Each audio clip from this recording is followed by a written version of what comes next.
Polling expert says arch-Brexiteer is insurgent party's #1 asset amid questions over his leadership. Nigel Farage is Reform UK's only ticket to 10 Downing Street, according to a leading pollster.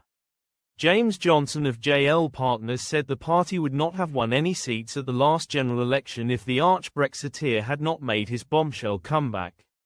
He added that the Clacton MP is Reform's #1 asset. His comments come as the rebranded Brexit party has been engulfed by a civil war after Great Yarmouth MP Rupert Lowe questioned Mr. Farage's leadership in an outspoken interview.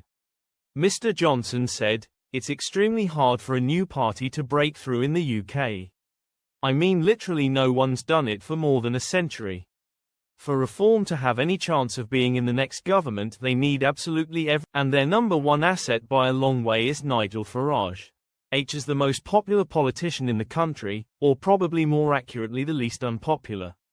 And H has got that name recognition that follows through. So to me as a pollster it is baffling that people think somehow Farage isn't the answer.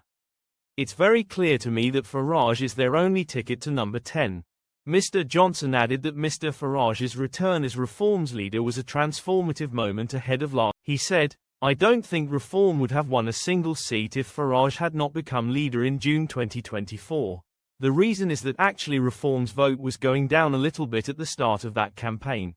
Richard Tice did not have name recognition with the general public or even with Reform voters, and the Conservatives were starting to squeeze Reform's vote down and increase. So before Farage got into the race, we had the Conservatives narrowing the Labour lead down to 12 points.